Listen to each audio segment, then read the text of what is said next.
things in the community. And you know what, I'm going to keep the introductions really short because we're going to get right into it. We know that everybody, you guys have been working all day. You may even have some Zoom fatigue, okay? So we're going to just jump right into it. Britannia is going to conduct the interview. And also at the end, we're going to make some announcements of some upcoming events, our upcoming event that we have going on.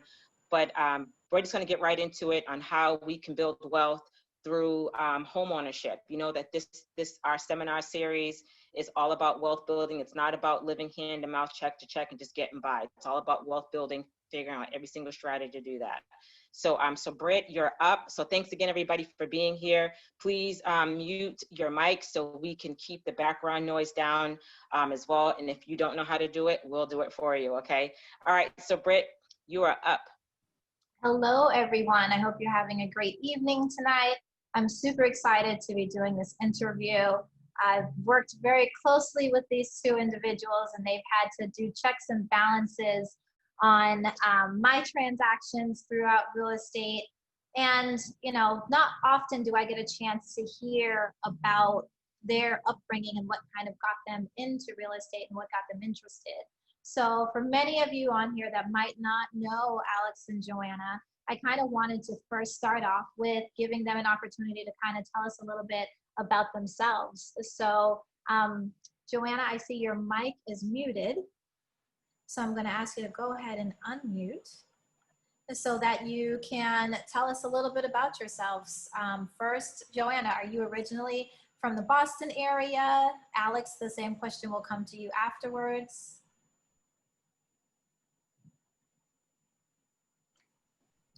Oh, her mic is muted. Oh, All there right, we here go. we go. Okay. Hi, everyone. I'm so excited to be here this evening with my partner in crime and partner in love. Britt, can you please repeat the question? Are you guys originally from the Boston area? Yes, both Alex and I, born and raised, are from Boston. Funny story is when we first met, we lived literally 3 minutes from each other and had no idea until we met years later on. But yes, we are both originally from Boston. So I come from the Dorchester area, right? I grew up with my grandparents in a 2-family home. And I can honestly say that ever since I became interested in real estate, I was chasing that, you know, chasing my previous living environment because I'd always been renting. Did you guys live in a home where your parents owned it? Do you have a similar story? Yeah, actually my parents purchased a home back in 1992, I believe it was, or 1989. They purchased a home, a 2-family in Dorchester. So I'm very familiar with, you know, what it's like to have parents who are landlords. Unfortunately, my parents lost their home about 7 years later, and it wasn't of any fault of their own. They just weren't familiar with the process. They weren't familiar with, you know, getting good advice when it came to what types of loans that would help keep their home. And that, to be honest, really inspired me to really want to get into the journey that we've embarked on wanting to teach financial literacy, just putting out as much information to people out there as much as possible in terms of, you know, what types of loans to purchase, to utilize when you're purchasing homes, just so that you're not in a position to lose your home. What about you, Alex? So my mom's from Montreal. You sound really far. My mother's from Montreal, and my father's from Antigua. My mom moved to St. Thomas. You're still low, Alex. I'm still low? Okay, wait a minute. Now I hear you. So Okay. to repeat that, so he said that your mom is from Montserrat? Yes, my mom's from Montreal. She moved to St. Thomas, and that's where she grew up. My father's from Antigua, and when they moved to Boston, they purchased a home. My father was really savvy with his funds. He was really he was a real good businessman, and he owned a couple of body shops, homes, and he was just really savvy with money until drugs took over, and he lost everything, and he left his family, And my mom was stuck with this 3-family home in Phil's Corner, and she had to figure everything out. Wow. So my mom was never home because she was trying to keep her home. My mom missed open houses. She never came to any school event, no basketball game. She came to one basketball game, actually. I remember because it was only one that she came to. I was really resentful. But honestly, when I had my kids, started growing up and understanding, that's like my superhero. She did everything possible to give me the life I have today. And I still need her. Honestly, I still need my mom. So that's kind of the story about real estate and me. So can you tell us how you transitioned into your own home ownership journey? Did both of you end up become homeowners together? Is it something you guys did separately? How did it begin? How did your home ownership journey begin, Joanna?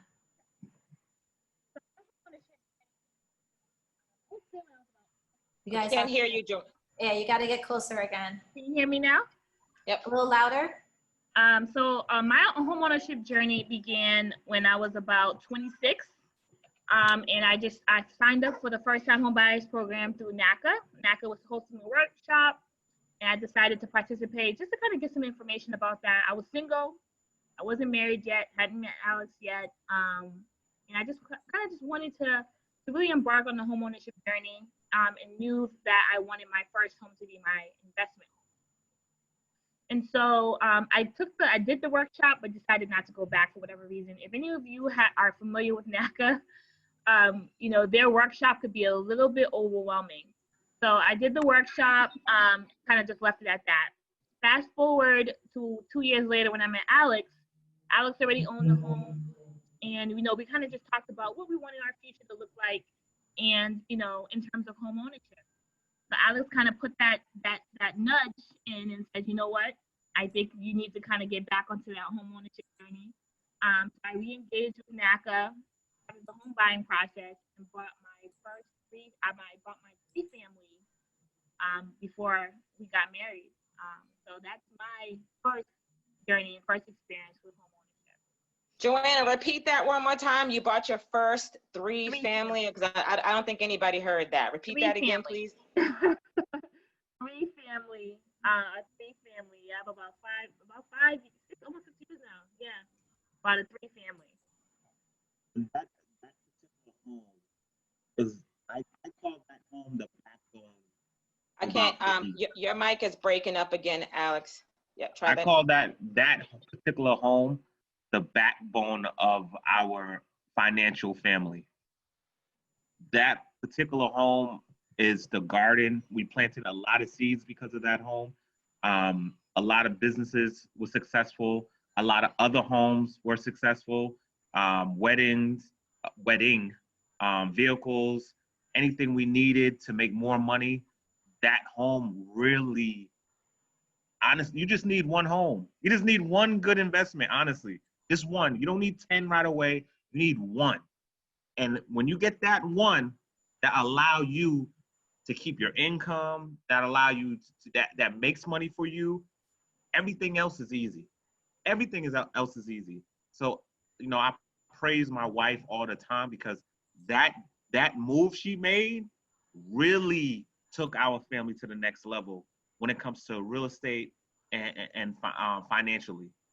So for a lot of people out there, home ownership is very scary.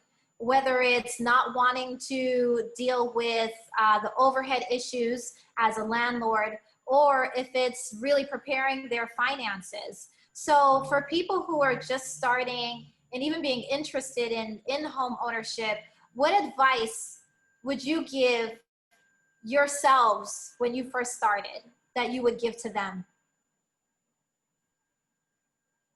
I'll take this one. I actually wrote some stuff down. Don't keep taking the camera from your wife. I'm just going to throw that out there. I'm not. Look. So, It's the mic. still my mic? Yeah. When you guys are moving back and forth, it's the mic. It's the mic.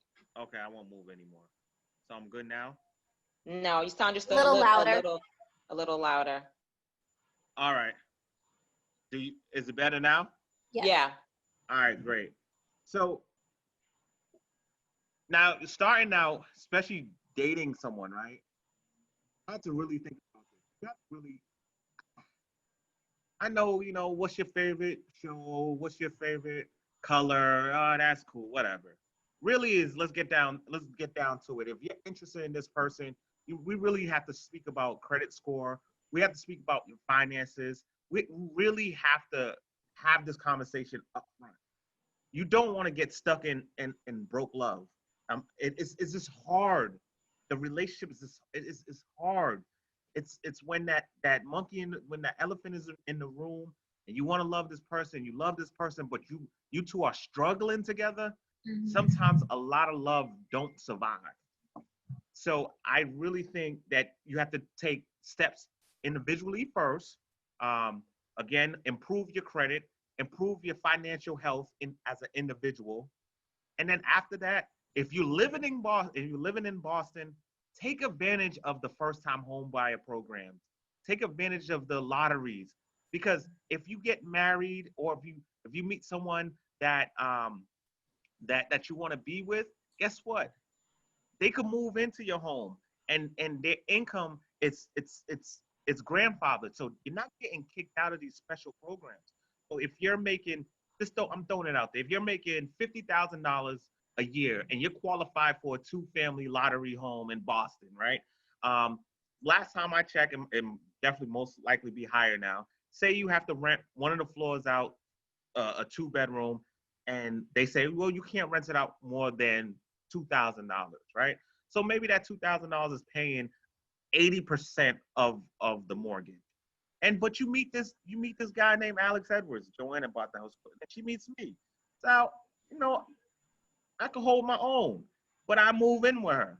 But now we start saving income, right? And we start building our finances. And what we doing? We're buying another home while staying in this lottery home. You know, it's if you win the lottery and you become a millionaire, they can't kick you really out of the lottery home, right? So I think we have to be smart with the first purchase. That first purchase could take you over or bring you back. So that first purchase. Speaking of that, right? So I know that your encouragement for the first property is always the multi-property, right? So you've got people who live in the Boston area that are saving, constantly saving to purchase this multi-family. And they continuously get priced out. And then they have to try to save more, and then they get priced out again. Joanna, what would you say to people? What would you say to people who know that they want that multifamily as their first one, but they're continuously getting priced out of Boston?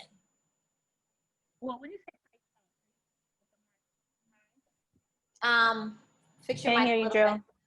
when you say priced out, are you saying the market? Nope, still can't hear you. When you say priced out, are you saying the There you market's too high? The market's too high. Every time they save enough, you know, whether it be 5% or the 3.5%, then the prices of the houses go up as they increase every single year. And now they have to save a little bit more because they still don't have that 3% or 5% that they thought they were going to have to be able to purchase. So a lot of Bostonians are purchasing outside of Boston, but they really want to live here. Well, of course, as Alex mentioned, another avenue to live in Boston is looking towards the lottery homes. But I would also look at programs where, like, for instance, I talked about NACA recently that provides 100% financing. They pay for your down payment and they pay for your closing costs. So if you have a little bit of money saved, you can actually use that money to buy down your rate so you can actually afford to live in Boston. Now, So what does that mean? There's a lot of people on here that don't know real estate terms. Oh, of course. So what does that mean, that they can buy down their points? So what that means is if you qualify for a loan, okay, I'm going to give examples because that's the best way I can explain my point. You qualify for a loan through NACA. Say it's a three-family. You find a three-family at $800,000. They're paying for your closing costs, they're paying for your down payment, and say you are approved at a rate of 3.5, for example. Now that NACA is paying for your down payment, they're also now paying for your closing costs. Whatever money you had saved, let's say you had $20,000 saved, right? You can now use that $20,000 to buy down, and there's a point system when it comes to rate. You can now buy down your rate based on the point system that they provide you. So it could be, $5,000 a point or $10,000 a point. So the more money you put down, the lower your interest rate can be, which in turn provides you with a lower mortgage over the life of the loan. So for example, I had an opportunity when I purchased my home through NACA to buy down my rate to what I believe is a 2.4%, okay? So I was able to put some funds down. I'm gonna be very transparent with you all. I believe I paid down, I bounced on my points to about maybe 4 points or so. So I used about $18,000 to buy down my rate to 2.4%. So depending on the market or where you are, and if you wanna be able to afford your mortgage and you're not getting the best rate, NACA is one of the only programs that I'm aware of that allows you to buy down your rate. So for individuals that keep getting priced out, do your research on what loan products are out there that fit your lifestyle. Find out how much money you'll need to purchase the house that you want. And then, so you kind of have to work backwards, right? If you know that three families are going for X amount of funds, you need to know, okay, I need my credit to be this for, I need to have this amount saved in my account, and I need to figure out what loan products are best going to be able to suit the type of home that I want to buy that have the most incentive. I believe there was a question here where someone asked, Before we get into the questions from the audience, okay. Which I know we're definitely going to be popping some of those up. We want to make sure that everyone gets a great opportunity to kind of understand you guys' process. And I know with the mic, it'll be a little difficult to kind of bounce between the two of you. So I believe Alex is going to try to log in on his own computer. So okay. So we also wanted to really understand, because you guys have multiple properties, right? So you got your first property and you were able to settle into being a landlord and managing the funds from that. How, and did you know it automatically after you bought your first property? Did you know that you wanted to buy more income properties? And how did you transition from that first income property, your first multifamily, into the next one? You want to answer that, Alex? Or? Can you unmute Alex so he can answer the question, Britt? Give us a second so we can find him. And everybody, definitely keep your questions coming along in the chat box. We will answer them afterwards. We just want to be able just to be mindful. Joanna not only is running a business, but she is a mom of two. Britt's a mom of three. Denisha's a mom of two. And we know that all you guys have children as well. We just want to be able to get through the content and then spend the time at the end asking questions. We know that once we start answering the questions, there's going to be more coming along. So just be patient, but we are monitoring the chat box. Still pop your questions in there. We will get to all the questions. And Britt, I'm not sure how you want to handle if something is going to come through Facebook. If questions are coming through there, but I'm pretty sure that she's going to be paying attention to that as well. So just I will take a look at that.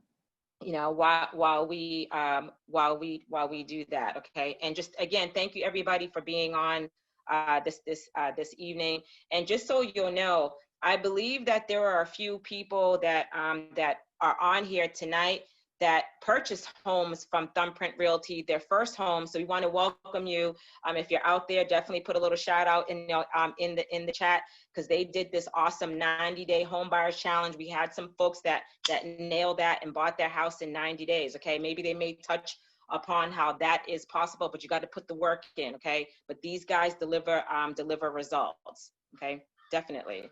I also want to, for any of you guys who were there in the physical form of the Build Black Wealth, when you're done with this or during this, if you get an opportunity to, please make sure you go on to Our Village Initiative page and share this pertinent information with your family and friends.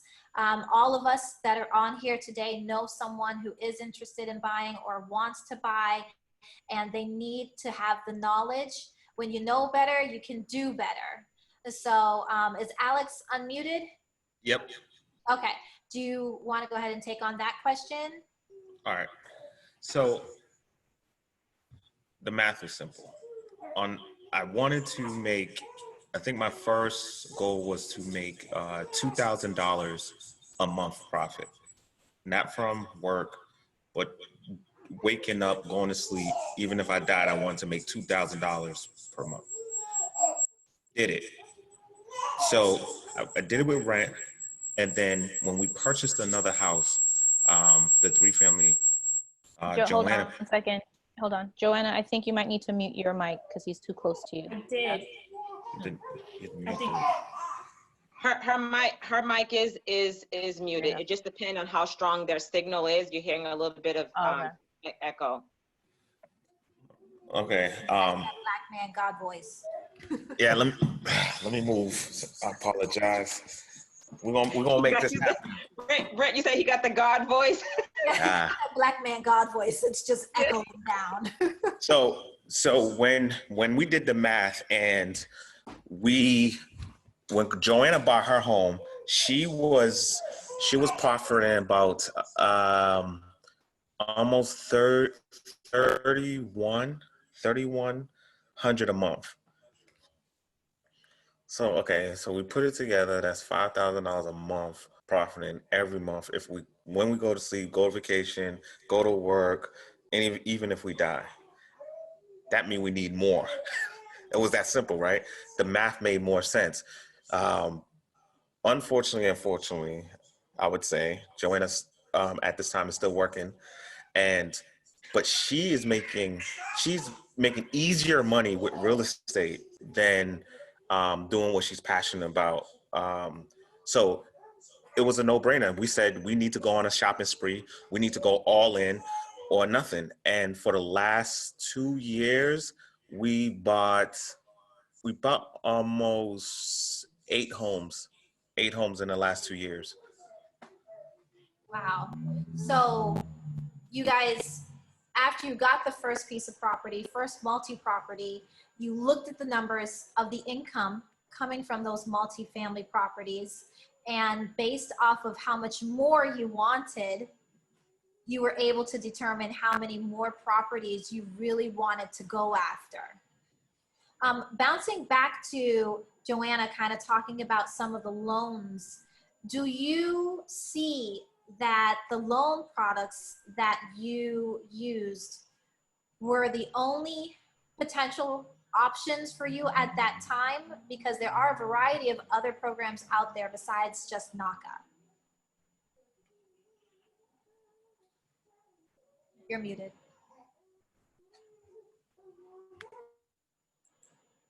Can unmute your mic. There you go. Yes. So so my husband and I like to stress the opportunity to use and leverage loan products as much as you can, particularly while you're single. I was able to leverage NACA because I was single at the time. Once I was able to get married to my husband, we then explored other loan products that was more suitable for our situation. FHA was a godsend for us because we used the FHA loan product to be able to purchase multiple homes. For many of you who may or may not know, FHA is a federally backed insured loan that allows you to purchase any home at a really low down payment. So it's low as 3%. The stipulations of that loan is that you have to live in the property for a year. After a year, you have an opportunity to refinance out of that loan product and use it again, putting down only 3%. So we used FHA for a lot of the properties that we purchased and leveraged that. And buying homes that were able to provide us with a profit, the revenue we were using from those homes allowed us to get that 3% that we needed to put down on the next property and on the next property and on the next property.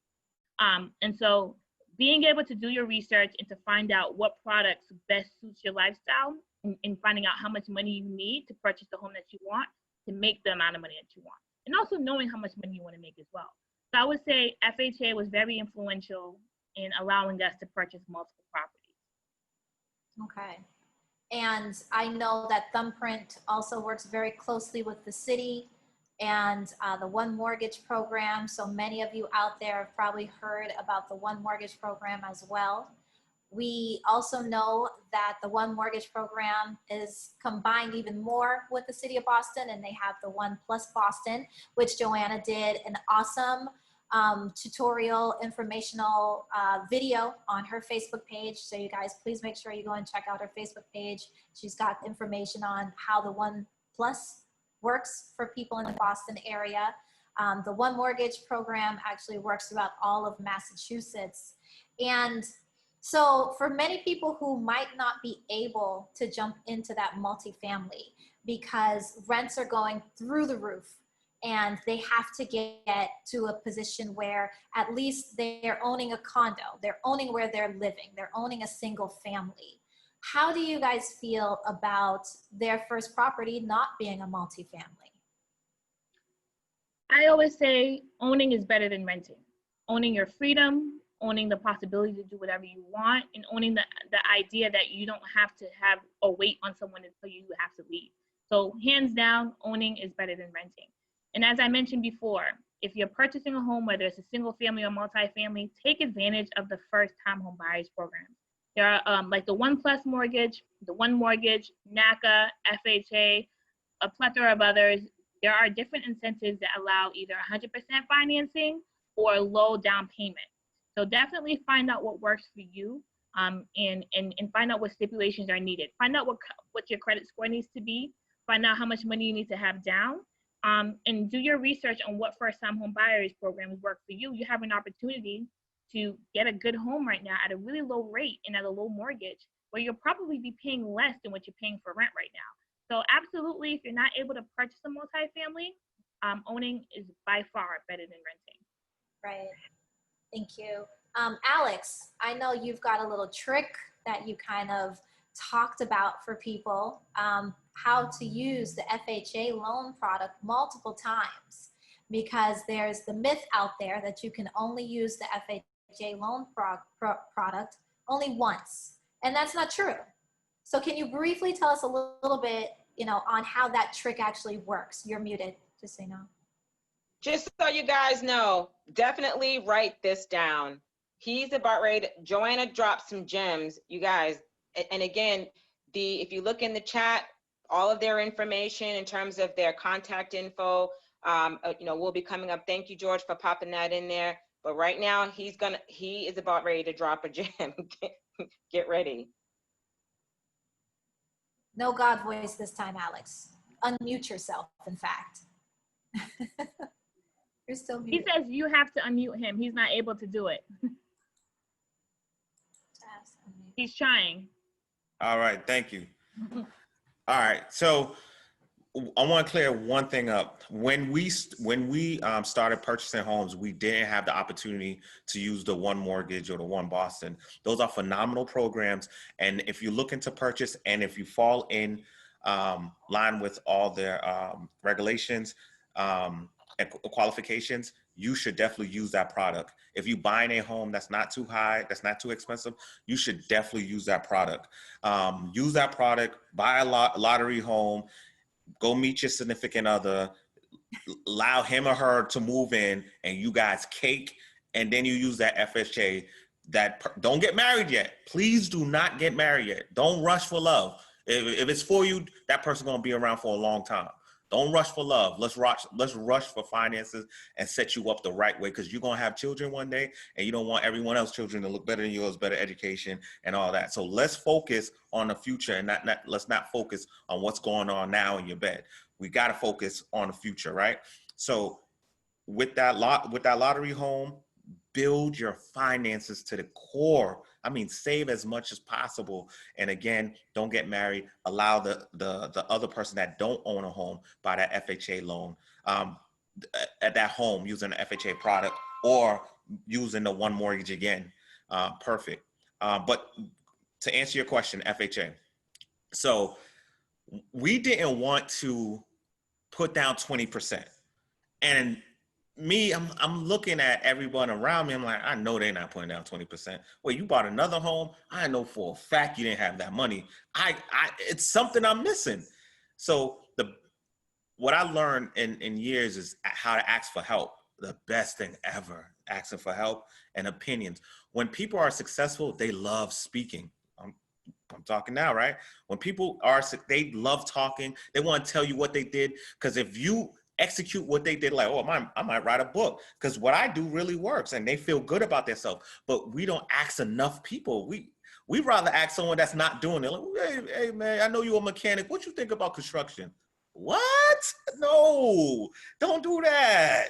That don't make sense, right? You have to ask someone who has your life that you want. You have to ask them, how did they get there? Step by step, and they will tell you. So with the FHA, you could purchase a FHA, refinance out in 6 months, and then purchase another one 6 months later. So what we started doing. Repeat that one more time, Mr. Edwards. I don't think anybody caught that. So what we did, we purchased one home with FHA. We had to live there. 6 months later, we refinanced out. And a year later, we moved and bought another home. And so we started buying multifamily. Yeah, you move a lot. But right now, we finally, for the first time ever, bought a single family home that we don't pay for, right? So you have to use the program. I know a lot of people, it's this bad stigma, oh, I hate FHA. But hear me out. Use the one mortgage first, because you can't use that when you own a home. You have to use first time home buyer. So use all these programs that the city's giving to you first, the lottery homes, use that first. But when you can't go anymore and can't use these programs, your qualifications is out, hit that FHA running. Don't put down 20%. Buy a FHA home every year. So what if you have to move once a year for the next 5 years? That means you have 5 homes. The 6th home, let it be your dream home, but you're not paying for it. It's worth the wait. It's worth the wait. Because no matter what, a lot of people say, oh, landlord, ain't that give you a lot of headaches? I'm like, being a tenant gives you a lot of headaches as well. The only difference is the tenants pay for my tunnel and you pay for yours. That's the difference. Right. It's nothing different. So just so that I'm just going to reiterate kind of what you just said. So the trick is they purchased their home using an FHA loan. When they refinanced out of an FHA loan and into a different product. And then they're no longer using an FHA loan. So now they have the ability to get into an FHA loan again with a different property. And what the banks and some of the lenders will not tell you is about some of these opportunities. The first thing that many of you will run into if you do not work with an agent from Thumbprint Realty is they will try to put you into a commercial loan that might require you to put down 10% or 20%. That's what most of you know about. That's what most of your friends that you talk to know about is I need to have 10% or I need to have 20%. Know your value and know what your strategy is going to be. And these two right here, I was telling Denisha earlier, I said they are the couple, the power couple that I one day want to turn into. So asking them, how did they do it? What exactly did they do? They are open to answering questions. They are on their social medias regularly, and they know a lot of the programs, the low-income programs that are available because they're just like you and me. They've been through this, and now they are young, Black entrepreneurs that are well on their way. And I see some of the comments in our questions that are in the chat box also. But last thing I wanted to kind of get you guys to talk about, which you briefly brought up, Alex, was the affordable lottery Boston Homes. So to be honest with many of you out there that are looking for these lottery homes, there's not many 2-family lottery homes if it's not a resale. There's not many 3-family at all lottery homes. Most of the lottery homes that are being built in Boston are condos, not even single families, they're attached single families. So most of them are condos. I just want you guys to be clear and understand that, because so many people are looking for like the lottery homes and the 2-family homes, and that's just not what the Boston is doing right now. But for the lottery homes, you did say to be able to build your funds off of having a lottery home. So lottery homes, right? It's self-explanatory. Lottery home. You might win, or you might not. Right. That's simple. It's lottery home, right? But when you win, you won, right? But I have to add with the lottery home. So it's simple things you could do as a couple, right? We talking about love and real estate, right? Real estate love real estate. Me and Joanna, we love each other. We in real estate, right? That's what we're talking about, right? So if you are together with someone, say for instance, that person won the lottery, right? Y'all together, you move in, like I said, which you should. So men out there, if you with a woman, she got a lottery home, better do right. Move in quick, right? So that person that owns that home, right, that lottery home, if you need a car, more debt should be in that person's name, right? More debt should be in that one person's name. If you need 2 cars, try to put it in that person's name, whoever owns that lottery home. If you need to finance something, put it in that person's name, right? The breadwinner, whoever's the breadwinner, kind of have to stay free, right? So one side should have debt, and the other one, debt to income is amazing because they don't have nothing in their name. I'll be honest with you. My vehicles is still in mama name. I'll tell you something. And that's why when I go get a loan, it's like, you have nothing. You only have income. You want this? Buy it right now, please. Because I was smart. My mom is retired, but she still could get a vehicle loan. We just have to show some income. We good. So why put debt on our names where we could put it somewhere else and still pay for the vehicle for my mom, and now we just have to purchase at that time. So it's very smart. Lottery homes are very smart, but again, it's just like it's a lottery. You just never know. It's not a lot out there, as Britt says. Not a lot of multi-families out there. It's condos, but again, anything is better than rent. Rent is like paying a loan, interest loan only loan for life. It's nothing towards your principal. You will never own the closet or the gate or the doorknob.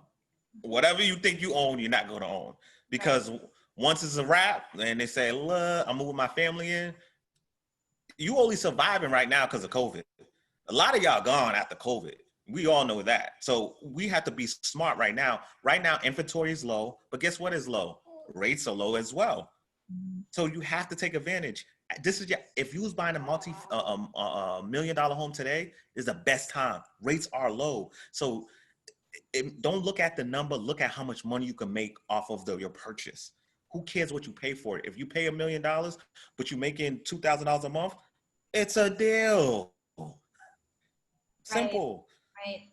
And some of the myths that I hear every single day from different people looking to buy, the first thing they'll say to me is, well, I want to buy a house that's $400,000.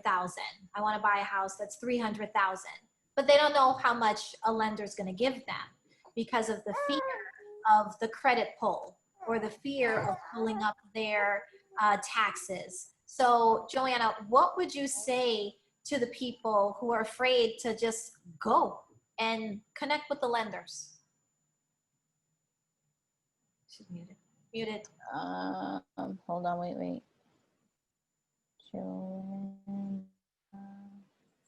Okay.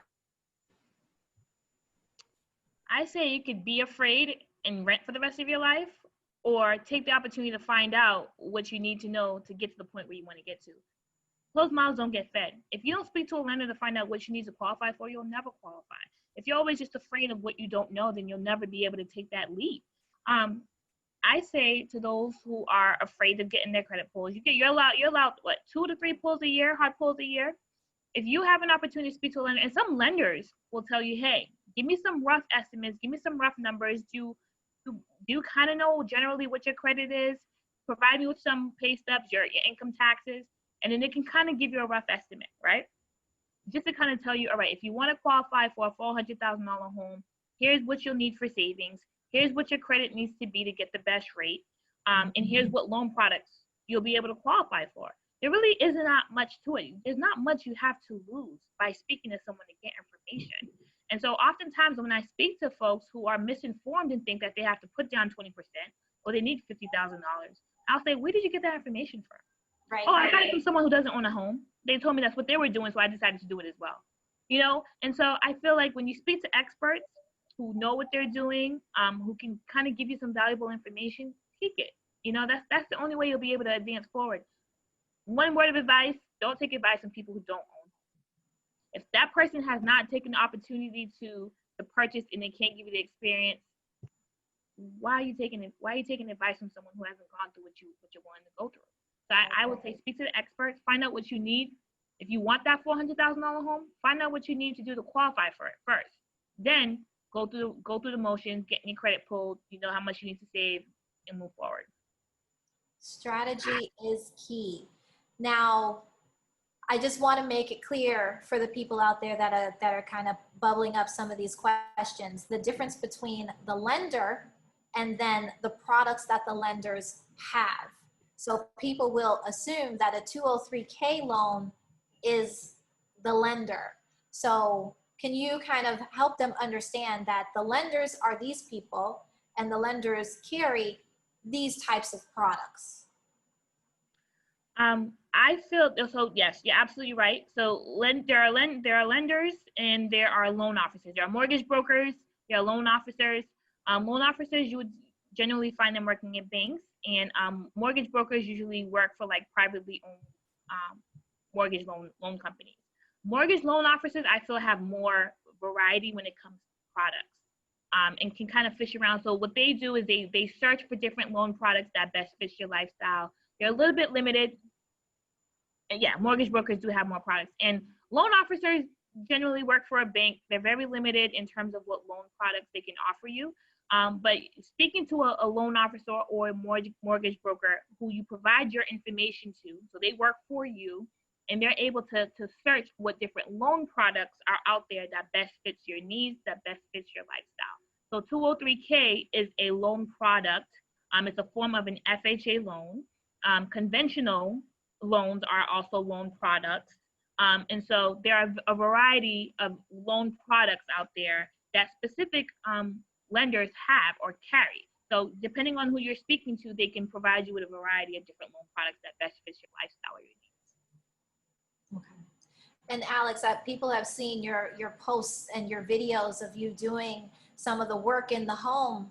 And so many people out there are willing to use the 203K loans. They're willing to do the renovations. And then when they see the houses, it's a whole nother story.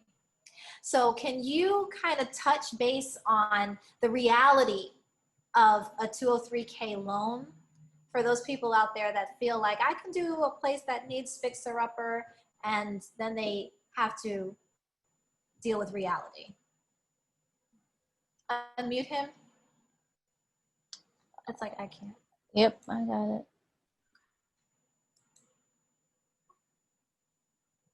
So I Great mute myself. questions, everybody. Yeah, I Thank mute you, myself everybody. every time Joanna speaks, so you don't have to hear an echo, but I can't unmute myself, so heads up. So the 203K, if you use it right, it's free money, right? Because at that moment, you could buy anything you want. I seen a question come by, is foreclosures happening, right? I'm sitting in a foreclosure right now, son. This is a foreclosure right now. So I don't know if you can see how we're living in our foreclosure, but so this is a foreclosure, right? So if you wondering if a foreclosure is, if you could buy a foreclosure and do the construction yourself, look at it. We living over here. We live in, you know what I'm saying? So it's good to purchase a home that needs work because you're gonna have equity. Why buy if you don't have to, why buy someone else's investment? Hey, I flip homes, still buy my homes. But I'm just saying, if you don't have to, why buy someone else's investment, right? If you don't have to. So we purchased this foreclosure. It took about 6 months. We gutted the entire thing, and we bought it for $379, and we put, I want to say we put about 80,000. And we appraised at almost 600,000. So does it make sense? It makes sense. Is it hard? Yes. Buying homes is very hard. Doing the construction is very hard. I fired myself a couple of times and then rehired myself. It's painful. I don't see my kids. You got to stay on site. You have to lift up just the material. If you're trying to do it yourself, if you hire someone, you don't have to worry about none of this.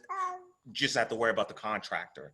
So going through the 203K is a great idea to do. It gives you the opportunity to purchase anything you want on the market, any condition, and the bank will give you that fund. But the most important thing is, one is the HUD inspector. A HUD inspector is going to make sure that your contractor kind of don't rip you off, right?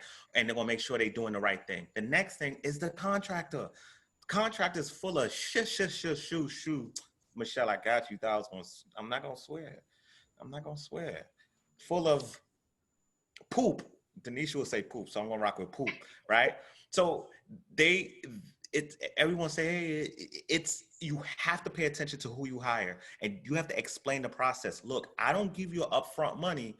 You work first, and then the bank will pay you once they see something is done. So once you and your contractor have that understanding, you good to go. Once your contractor is finished, look at this. This is amazing. Once your contractor is finished, I need everyone to understand this. I'm gonna say this for like Mike Jones 3 times or something. Once your contractor is finished, you have equity right away. Right away. It's a no-brainer. So you could pull money out, money that you didn't put in because the bank really put in. You could lower your rate because it's a 203, it's an FHA product. So in 6 months, you just lower the rate. And another thing I forgot to mention, with the 203, you could roll 6 months of mortgage payments in the loan. Oh my, you don't hear me. They don't hear me. 6 months. Say it. 6 months, you go roll in 6 months. So that means for 6 months, you're not paying your mortgage. You better have like 4 jobs because you don't have nothing else to do. But make sure you make some money somewhere else, or act like you're paying your mortgage, right? So if you don't have to pay your mortgage, maybe put 50% of what you was going to pay in a bank account, or put the entire thing what you was going to pay in a bank account. But what's really smart, 6 months, your credit score is, your mortgage say is $2,000. Let's say $3,000. In 6 months, that's $18,000. Guess what you just saved for? Another down payment, baby. And guess what you could do in another 6 months? Oh no, I know, I got you. Guess what you could do in another 6 months? You could buy another 203, another project in another 6 months, because you're gonna refinance. So the bank's like, well, you don't have to live there if you don't want to. Cool, I'm gonna do this again because it makes sense. I'm gonna live for free for the next 6 months again. So it's just, honestly, it's all what you could take as a person, what you could handle. Becoming wealthy isn't hard. Being determined to become wealthy is. Having the principles, Repeat that, because I know Michelle, I see Michelle's head. She was like, Yes. Becoming wealthy isn't hard, right? It's your determination to become wealthy, right? Knowing that you have to do something every single day. You have to work on you every single day. You have to say, no, I'm not going to a party. I'm not going on vacation. I'm not going to buy a beautiful vehicle and live in the projects. I'm not going to do that. I am going to focus on my future. I know it's Monday, but Tuesday is coming and Friday is right around the corner. I need to get ready for Saturday. And this is what you have to do as a person, and that's how you're gonna make it. It's nothing different between me, you, and Joanna, and everyone else. It's nothing at all. We all have 24 hours. I just do something different with my moments. That's it. Mhm. That is so powerful. I need to take myself, man. God, sweetheart, you hear your man? God. Yo. Yo. And you guys are young, and I feel like it's important to mention that, because as people get older, I actually heard somebody say, when I was younger, I thought I had time to become a homeowner. Mhm. And then they get older and they're like, I'm too old for this now. You too old for renting too. Would Too you old stay for renting renting? also. You So can't be 80 and evicted.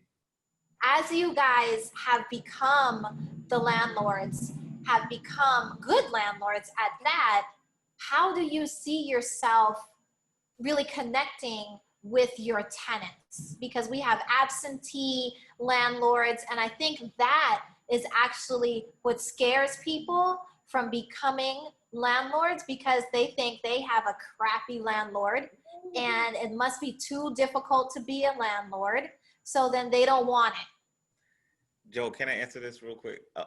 You could take the second half. I guess. Both of you can answer. All right, bet.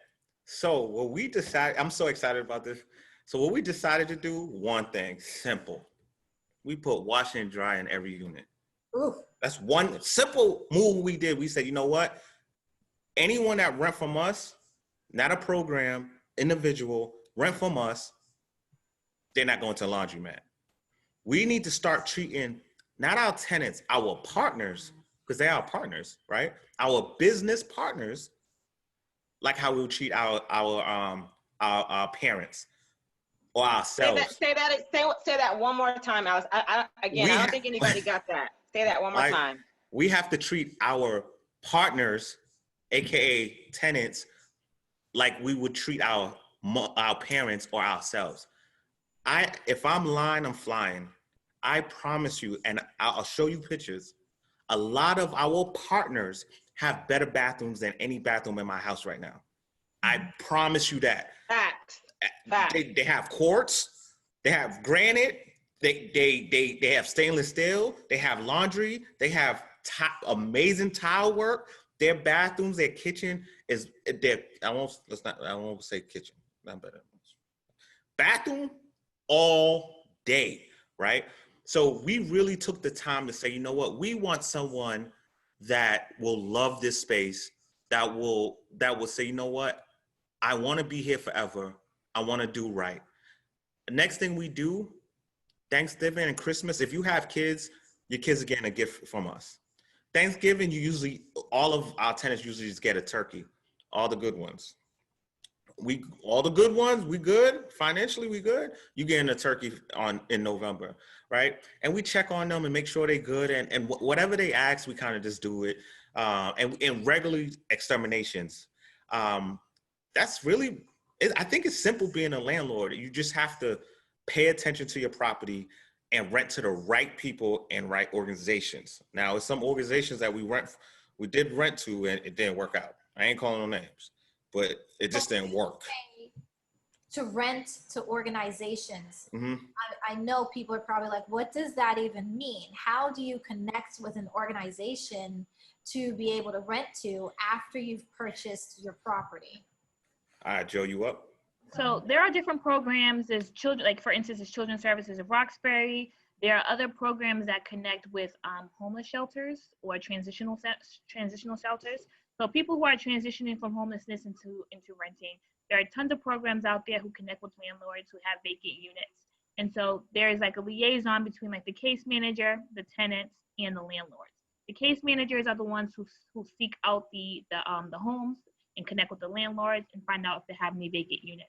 They have a qualified tenant that's either been approved for a voucher or some sort of housing subsidy that they're either paying for or that they've already connected with. And so every month, the funds either come from the program itself that pays the landlord directly. They vet out the tenants and they place them into the units, and they connect with the landlord directly to pay those funds. So it's very simple.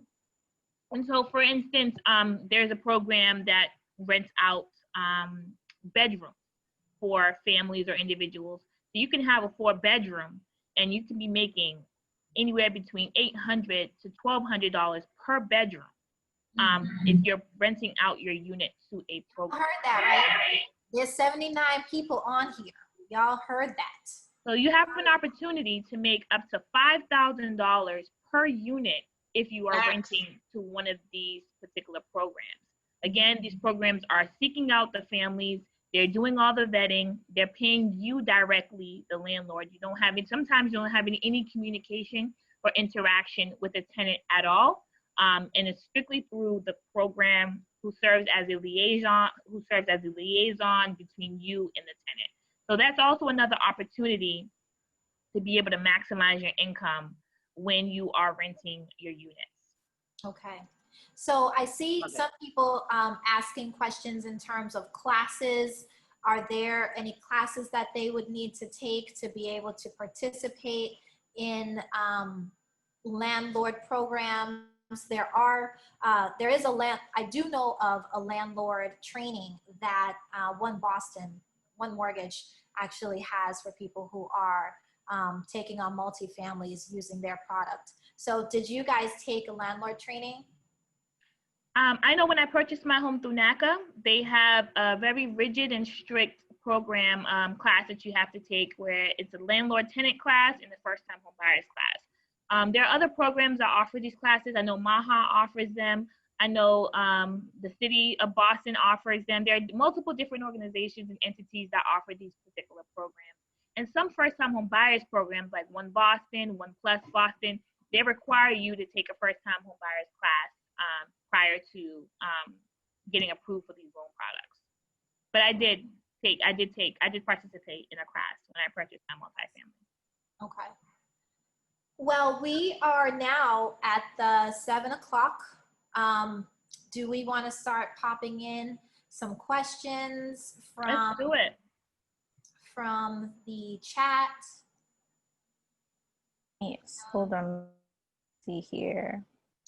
Yeah, you guys, listen, I mean, give it a thumbs up. I mean, these guys just dropped, I mean, all kinds of free gems. I mean, hands clap, thumbs up, type into the chat if you found this valuable. That's what we do here at Building Black Wealth, okay? I mean, listen, everybody is welcome, but this here is for people of color, okay? We need to continue to level up who we are and to build wealth. We need to show respect to our income, and how do we take that income and convert it into wealth. 65% of all wealth in this country is accumulated by investing in the stock market and investing in property. That's what we do here. We bring quality content, quality speakers here. I mean, they talk to you a little bit about everything. How you can, you guys, they bought 8 houses, 2 years, 2 years, 8 houses in 2 years. They understand the programs. They leverage the programs. They leverage their relationship. It's all about strategy. You build wealth based on strategy, not being in survival mode. But you got to get in where you fit in. This is what we do here. Please stay in contact with us. If you're looking to purchase a home, again, some of you guys may not want to buy a big home, but there's still an opportunity for you to buy. These guys, if you haven't realized by now, not only are they talking it, but they're walking it. You guys, practically everybody, and Alice can correct me, I believe that every agent in their office owns a home, minimum one, most of them multiple. I heard that the administrative person that runs their office just bought a home. Where does that happen, you guys? Where does that happen? Show me where that happens. And whole office, all people of color, and they're all millennials. I mean, come on, you guys. Come on. These guys got their feet on the ground in our community, helping everybody to own a home by any means necessary. And we talked about tapping into resources and asking questions, which I know Britt and Denisha are going to get all those questions compiled. Please pop them into the chat box, ready to ask that. But you guys, they're speaking from they're not speaking from theory. They're speaking from first-hand experience. Stop taking advice from broke people who renting. And you got to pull the trigger. Just jump and then figure it out on the way down. But listen, you cannot steal second with your foot still stuck on first base.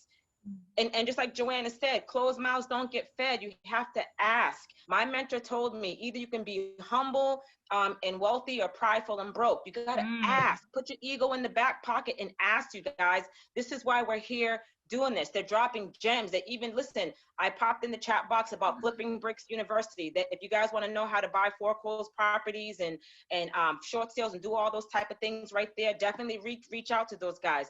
They're constantly in the chat, all their email addresses, even for Britt. You guys want to know about more what she does?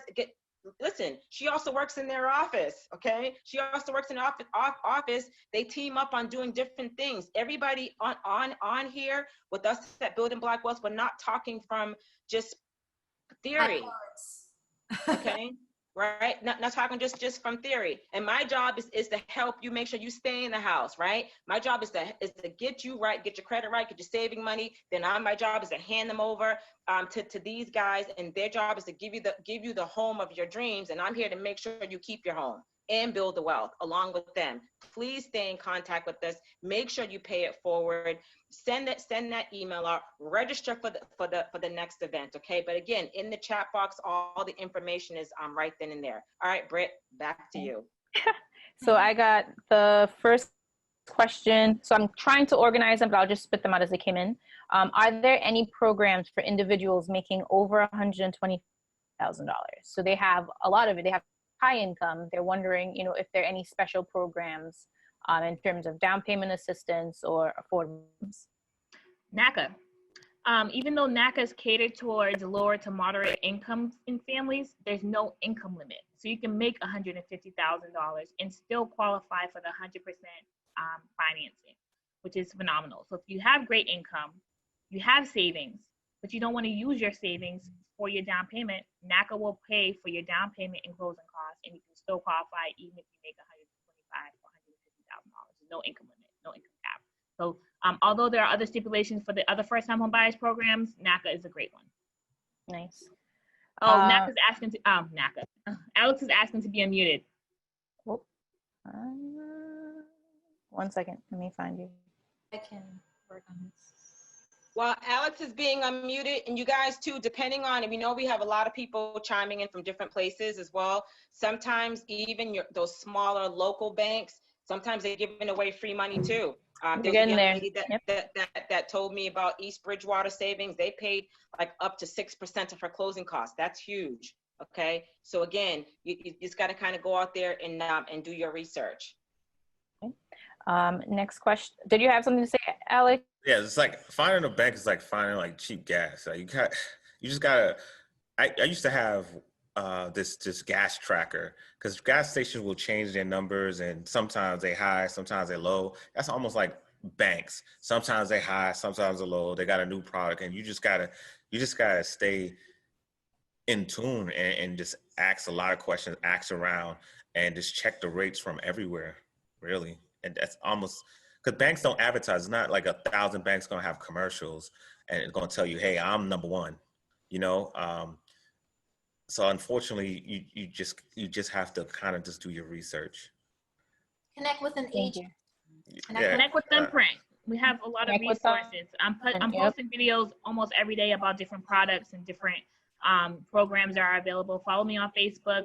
You'll see all the videos about the different products. Next question.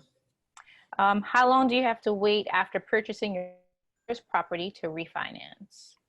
Usually 6 months. But you have to have equity. You can't. You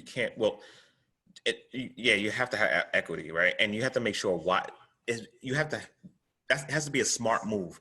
Don't refinance into a higher rate just to get out of FHA. Okay. Now, if you have a plan, like, okay, I'd rather pay more to buy this bigger home or another home, okay, so that rent you're collecting should pay that difference. So you have to make sure, and you have to look at your numbers. Now, all the products we are mentioning it's a pro and con to everything, right? As Joanna brought up NACA a few times, man, NACA's tedious is all disciplines. It's very tedious. That turnover is very high. They don't get, the staff don't get paid enough. So you could start a transaction with someone and you could close with someone else, right? So and FHA comes with a PMI that everyone hates paying, but it allows it allows someone that owns more than one home to still put down 3%, 3.5. So again, it's pros and cons to everything. So I know a lot of people hate FHA and say, oh, Alex or Joy don't know what they're talking about. I wouldn't do FHA. We use these products to come up. So when we tell you something and it don't work for you, it's working for us. You don't work, right? We did it. You don't work. I'm good. You don't work. So you have to understand what products will work for you, right? Understand the pros and cons to all products and execute. Just don't be the smartest broke person. And with FHA, you need at least 25% of equity in your home to refinance in 6 months. So you do need to have some equity. Well, almost any loan. Two things to clarify for people. So as an agent, you have us on your team. So when Alex and Joanna are saying to go out there and do your research, you also want to do your research on building your team. You want to have an agent that's going to be holding your hand as you go through this process. You want to have Michelle that's making sure that your finances are prepared for you to do this. And when you are ready to start communicating with the entity that you're getting the funds from, whether it's a bank, a credit union, or a mortgage company, you want to make sure that you've had a chance to connect with more than one location. Because I saw someone asked about the Boston Credit Union and if they are good. Everything is potentially good for everybody, depending on that person. So like Alex said, it might work for them because they know what their strategy is. Your strategy is key. The most important factor is how you as an individual and your family, how are you guys going to build your wealth? And that's why Michelle's always like, no. What is your strategy? What is your plan? What are you trying to do? Yeah, listen, plan your work and work your plan. I mean, but the bottom line, getting where you fit in, okay, and plan your work and work your plan. And one thing that Britt talked about that was just absolute gems, I don't know if anybody caught that, right? She's talking about your team. Your network determines your net worth, okay? Your network determines your net worth. That's why these guys here, they're heavily connected. If you reach out to Joanna, you ain't just reaching out to Joanna. You got a whole network. If you're reaching out to Denisha, you're not just reaching out to her. It's a whole network. Reaching out to Alex or Britt, it's a whole network, okay? If you reach out to Denisha, you might get the Obamas. So I'm so done with you. We got a different type of network. This is look at their network. We're on their network. You see this, sweetheart? So, 79 people. That's a big network. Next question. What are those in buying a condo? The HOA fees worth it? So condos tricky. Again, anything's better than renting, but condos is tricky because I feel like you have to depend on everybody else doing the right thing, right? The association has to be positive so you could get a 6D. A 6D is saying, hey, this association is strong. They're doing everything that they're supposed to do, right? So that means everyone's paying their dues. It's not high foreclosure rate, stuff like that. So to depend on someone it don't sit well with me. My wife and I play this game Trio, and I have to depend on the next person to win. I hate playing the game. Why I'm playing this with you, sweetheart? I have to depend on someone else to win. I don't want to play, and that's the condo. That's almost like a condo. But if you have a strong association, then you're okay. If the association is strong, no special assessments, or the special assessments are paid for, and you're not taking someone else's loan, you're okay. Anything is better than paying an interest loan payment for life. Yeah, and what Alex is saying is that, again, do your research. When you have a great agent, your agent will help you. Again, he was just dropping some gems of what to look for. A good representative that if you have on your team will be able to coach you what to look for. You don't want to get to an association that's broke. You got to know the numbers. Just like you got to know your numbers, you got to know their numbers as well. Exactly. And their rules and regulations. Yes. And I think in general, you have to get in where you fit in. So again, talking to your team, figuring out what your strategy is. Maybe it is that, if you have to live in Boston, for example, you don't want to go anywhere else, and you can't afford multifamilies, even with all of the benefits and adding the rental income, it doesn't work.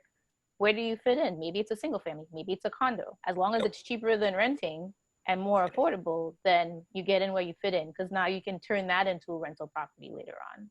Yep. And get equity out of it.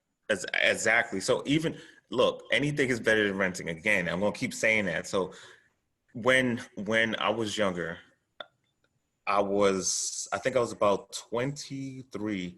I became a mentor. I was single. I owned this home. So two guys moved in with me. They was disabled, and that program literally shaped kind of Alex Edwards, the person you see today. That program was paying me $4,600, and I couldn't understand why I was making this money, right? So I had to use my space to make more funds for me. So if I was in a condo, I would have did the same thing. If I was in a single family, I would have did the same thing. So now you have a single family, and now you're making money, right? That's A-okay. Again, do what's best for you and make it work for you. So what you said, Alex, I again, I just wanted to make sure everybody caught that. I believe what you said is that you were 23, okay? You had a place, and it wasn't like a bachelor pad. You wasn't throwing no parties and nothing like that. It wasn't just you flossing. I think what you told me was you were 23, and you turned that liability into an asset by getting $4,500 a month. Did I hear you properly? 40, so it's 46. I became a mentor for the Mentor Network, and these guys stayed with me. They left every morning around 8:30, and they came around back to the house around 4. So it's not like I didn't have a life. And that was Monday through Saturday. And so they was paying $4,600 on top of the rent I was getting. And I bought my first home at 20. So 2 years out of high school, I was in a mortgage. So I knew who I wanted to be. I just didn't know how to get there. That's huge. That's huge. And you guys, another gem, another resource, because I believe Mentor is still a program that's still around, yeah? I still am a mentor. Hey, again, you guys, listen, tons of gems. I retired my mom on Mentor. So my mom stopped working, she took over the now I won't say business because it's human beings, but she took over kind of the head mentorship. And she don't want to be by herself, and now she has something to do while she retired as well. So she loves it. And when she, don't want to do it anymore, then we'll talk about it. But right now, she just loves it. Oh, okay. So I'm sorry. I think so. You're also talking about this generational wealth happening too, right? I think that's where you're going. Hey, I heard that. Let me shut up. Go ahead. Go on. What's the website, Alex, or what's the company? It's Mentor Network. You'll be able to pull that information. The Mentor Network, and it's out of West Roxbury. For many of you out there that are concerned about having just a condo or having just a single family, I own a single family, and I renovated my lower level. I told you guys, all the agents own. I told you, don't sleep on Thumbprint. I renovated my lower level, and I have a room for rent that I'm making income off of, and I'll be using that income to be able to purchase my next piece of property through mentorship from Alex and Denisha. And everything is possible. You just have to see where you fit in, and then reach out to people, ask those questions, and trust that the template that's been set is available for you. I want to interrupt, and I'm going to say this I want everyone to hear me. And we're going to move to the next question. We started Flipping Bricks University. Flipping Bricks University is a program where we help people purchase homes, flip their own homes. Instead of lose it, won't you just flip it? Like, the bank's going to take it anyway. Won't you just flip it now, right? I want to tell you guys this is as real as possible. You know who was our first investor? Britt. Britt was our first investor. She gave us, I'm talking numbers, 20 racks. She gave us 20 racks. She got her money back. I think we paid her too much. I can't lie. I won't ever do that again. But she got her money back, right?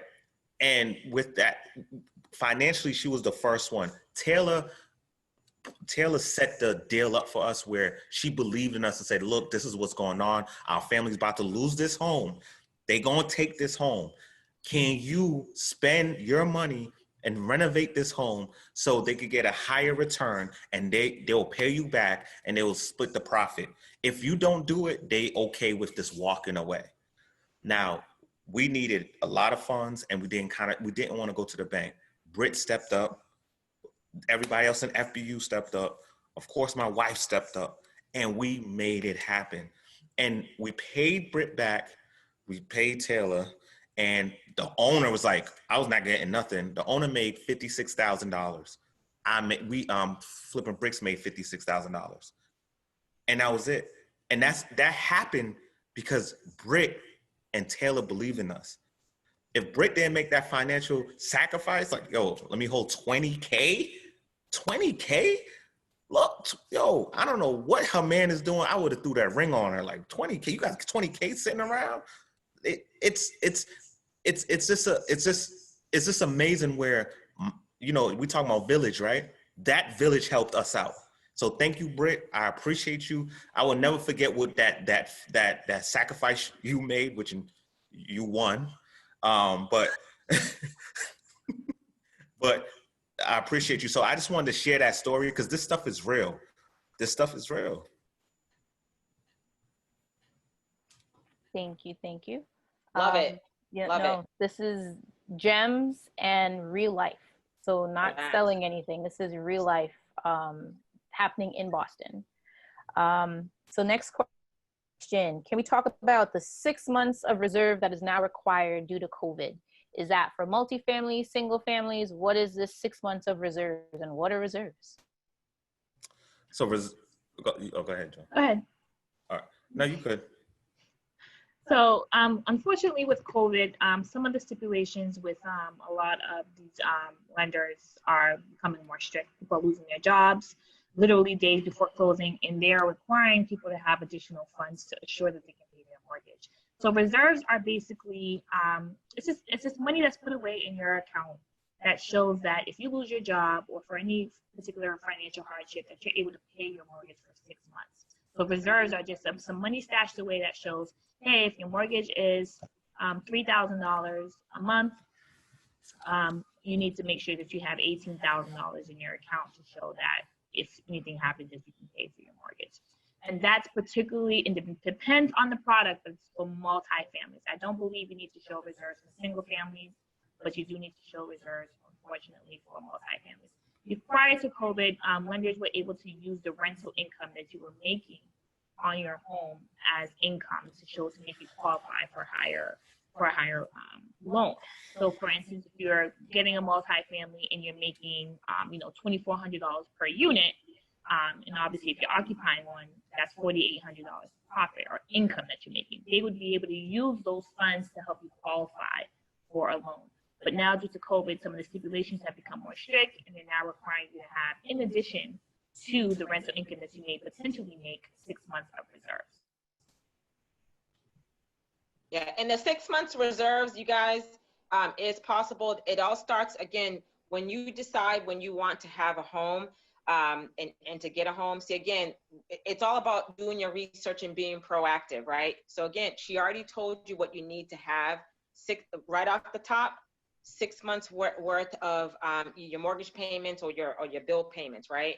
And so that's why immediately you got to, get a financial plan, look at your budget, and start stacking that money aside. Tighten up on utilities, dining out, Hulu, Spotify, whatever it is that you're doing, and setting that money aside. They want to be able to see you to be able to stack in your income, not spending it, okay? And you put it aside. Also, too, I believe, right?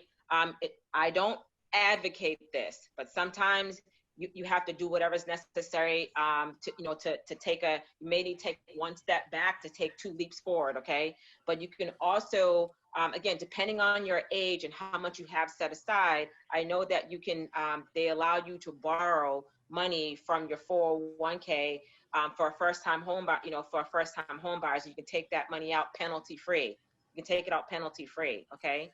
I don't advocate that, but if I'm saying this worst case scenarios, because technically it's not like really like you're really paying yourself back. I'm not going to go into all that, even though you do pay yourself back. But the bottom line is that sometimes you may want to take that small step back to take that leap forward, especially like what Alex was saying. If you leverage what you're doing and you bringing in, $4,000 or $5,000 every single month, you'll be able to now replenish it back there. So your 401k sometimes will allow you to take money out for first purchase. And due to COVID, what they're doing now, they're doing a 36-month deferral on your taxes. Okay, so whatever that money you're taking out, you can defer your tax liability for 36 months. And I think for the reserves, you don't have to take that money out of your 401k. They just need to see it in your 401k. So you have access to it, but you don't have to actually withdraw that money until you need it for the reserve. If you're using it for your down payment, that's different. But for your reserve, it just has to be in your account. Yep. Hey, I maxed out my 401k when I was 18. I got a Bank of America. I was like, max me. They say I'm going to take out the money before taxes. I said, this is a no-brainer. Before taxes, we good. Max it to the T. It was 15% at the time. The CEO was Ken Lewis. I remember like it was yesterday. I remember when I had to renovate my basement. I took that 401k money, renovate my basement, rented it out for, I want to say $550. Plus I had the mentor. So it was a win for me, but I just had to leverage it and understand this is before taxes. Everyone, oh no, I don't want my paycheck to be shorter. It's before taxes. Max it. Another gem. Another gem. No brainer. Here we see next question. If I recently refinanced my home into another FHA loan, is there another way to get away with down 3.5% to 10% on my next property? So they're in FHA now, they just refinanced, but they want to invest. What's their strategy? I don't know. So I don't know why would you maybe I'm not understanding the question. So you had a FHA and you refinanced back into a FHA? Because usually I'm going to assume just refinance into an FHA. If they can respond, that would be great. Yeah, they said they refinanced into an FHA loan. Okay, I would ask why, because you when you refinance, you want to refinance out and get rid of the PMI. As long as you want to get rid of PMI. Again, right now is low, right? I say it's double L H, low inventory, low rate, high rents. I don't know if this ever happened in America or in the world. This is crazy. I don't know what the government's doing, but the government's raising rents. So I would refinance out of the FHA because loans are better than if you bought your home a year ago. The rates are great right now. On some of the programs we mentioned earlier, we've seen 1.75. That's amazing. Some of a student of ours that's on right now that's talking about investment homes, and he's about to buy a home. Regis is around, I think, low twos. So hey, Regis! Yeah. Ooh. So he took the flipping bricks class. Now he's buying a home and he's living for free for the rest of his life. Hey. I'm just saying. Hey. When I toot my horn, I know how to toot it. But so if you should refinance out, so look at your rate, pay attention to your rate. If you think you get a better rate, I don't know your credit, your credit rate, or I don't know your financial history, but understand, look at the rates and see if you can get a better rate, because you should be refinancing out, not in. Let me see here. Okay, so a lot of people are trying to understand they want to buy now, but they hear the market's going to crash. So should they wait until 2021 when there might be some foreclosures or prices might drop? I would say this, and this is simple math, people. If right now the rates are 2.6, I'm going to say average 2.6, and you buy $1 million home, and I'm just throwing out numbers. Please don't quote me on this. Say the $1 million home is $5,000 a month, right? And your rents, you're collecting, or forget rents. Say it's $5,000 a month, right? And a home foreclosed, right? And 221 comes, and now the home's at 500,000, right? And your rate's at 5.2, right? Are you paying the same or are you not? You're paying the same amount of money, right? I say take advantage of the rate. Again, please look at the rate. Stop looking at the cost of the home. If you buy a home that's going to make you money, $2,000 more, why are you caring? I don't get it. If you're making $2,000 more, won't you just wait? If this happened in 2021, just wait. You making $2,000 extra. You should be putting that aside. Now you could go buy in foreclosed market, and you have a roof over your head. So I don't understand the difference. I would say this: I wouldn't buy at max, meaning I wouldn't buy at a 3-family $1 million, and you have to put in $700 a month to stay there. I think that's max. Or buying someone else's investment, buy a totally gutted, flipped 3-family. I wouldn't do that right now. I want to do that. But if it's a good deal where you making some money or living for free, it's a no-brainer. We only looking at the rate. So stop caring about everything else but the rate and amount you making monthly. Because last time I checked, as long as you're making profit, that means you winning. Or as long as you're living for free, that means you're winning. Right. And you guys, again, and pay close to what he's saying.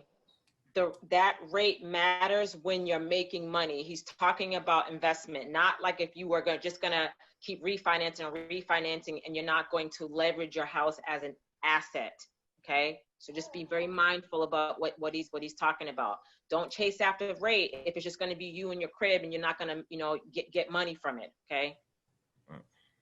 I just want to mention, based off of people's concerns around the economies being market crashing, right? So when most people hear, because they're not familiar with understanding the value of a market crash, like Michelle said many a times to many of you on here, you buy low and you sell high. So the market crash in any industry means discount. It means that if there's property or something that is available, it's on discount. And if you have the funds to be able to jump in and have that be a part of your equity, your wealth building, you want to do that now. Because when the economy is up, that's when the rates are higher, which means it's more difficult for some people to be able to get a good loan. So when the market's down, for many people, that means this is the time to get in and buy, right? When there's a discount in a store, people go in and they start shopping. It's the same concept. When the economy is down, you want to be able to buy into property. You want to be able to buy into stocks. You want to be able to buy into your investments, not worrying about the fact that the economy is down, because it will rebound. It constantly rebounds. Thank you, Britt. Next question. What might be the best option if I'm out of state, but would still like to purchase a multifamily in Boston? Joe take care about property management side of things. You said I take care of property management? So they want to purchase a home outside. They outside of state, but want to purchase a home in Massachusetts. So property management is probably key at that point. Well, are they looking to qualify to purchase a home and then they're trying to figure out what products, because they wouldn't qualify for the, if they live in it as an owner occupant if you're out. Right. So you definitely have to find out different loan products that would be suitable to be able to purchase the home out of state.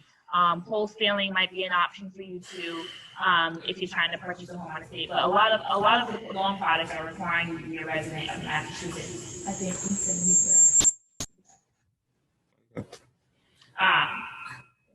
So you could also, when she said wholesaling, meaning if someone's going to wholesale a deal in Massachusetts, but for vacation homes, you could put down 10% for vacation homes. That's still better than the 20% if you own a home in the state you live in. But you could buy, say, even you can't, it just can't be a multifamily. That's the con to it, right? So you could buy a home in Massachusetts, but you're gonna have to put 10% down only if you own where you're living. Other than that, just say you move to Boston. Just say you're moving. I'm just saying. I can't edit. I'm sorry. Because they might be really moving. That's what I'm saying. If you're moving, let everyone know that you're moving. That's what I'll say. Yeah, bottom line too, again, you guys want to have some customized strategies. Definitely feel free to reach out to these guys, right? And you can talk to us sidebar, that way we can stay compliant. It's all about not being in survival. It's all about being strategic. So that's why if we kind of take a look at what's coming in, what's going out, drilling down on what your goals and the objectives are, then that way we'll be able to help you design a strategy for you to accomplish what you want. Because we don't, right? I mean, all of us on here, it's not about what you can't do. We're going to try to figure out a way how you can do it. Okay. Just a heads up, I'm not sure about the person's situation. However, like Michelle said, I have 3 children. I have a 19-year-old, I have an 11-year-old, and I have a 3-year-old. So I found out that my 19-year-old, because she's getting older and we need additional space for her, you can get a second home. And if it's being used as a second home, not an income property, but a second home, that specific title, you can actually purchase it as if it was your own home. It's considered a non-living, non-residential second home. So that is legitimate. That is, again, it's not an investment property. So your income has to show that you can carry both mortgages, right? But it would be your second home, and it's because your family is expanding, and instead of you expanding into a multifamily that then you're moving into, you're just getting a smaller unit to be able to fit some of your family into that unit. So I currently have a single family home, and I'm getting a second home because my 19-year-old needs a little bit more space to be able to keep the family, together, separate, social distancing. Plan your work and work your plan. Bottom line. There you go. Another question, they asked, who are some good lenders? I want us to go over like which banks here. But Alex, how do you want to address it? I don't necessarily want to give specific lenders. I think when they ask who's good lenders, I think you're asking about rates, right? Right now, I believe Santander and Boston Private are some of the only banks that's offering the Boston One program. One Plus. So I just named some. If we're talking about rates, right? Because at the end of the day, we're talking about rates, right? So if you qualify for this particular program, then right now, those are the lenders kind of to go to. Whoever's offering that product you're winning. After that, whoever's offering the one mortgage, winning. And then after that, it's like almost everybody's the same. You just want to see who's going to answer your phone call, who's going to stay on top of underwriting, who's going to stay on top of appraisal, who's going to get that commitment on time. So yeah. And it's not a bad idea to call lenders and ask, because they actually know their rates. So it's not something where you need to be, submit any document asking what their rates are.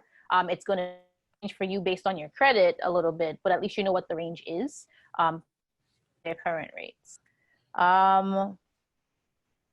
question. So I'm going to put this out there. If you can go over any programs that exist for someone who currently has subsidized housing or Section 8 vouchers, if they can purchase a home, and then any other programs out there. So you discussed the One Plus Boston, so kind of a little bit more if you're aware about that program. Oh, she's muted. I'm going. So the One Plus Boston and the One Mortgage offers a transitional program if you are a voucher holder, where they use the payments that you're receiving from your voucher to put towards your mortgage payments. So they have a transitional program, and that's particularly through the One Plus and One Mortgage. So if you are a Section 8 voucher holder, those would be the two best programs to consider. NACA also offers that incentive as well, but it's not offered in Massachusetts.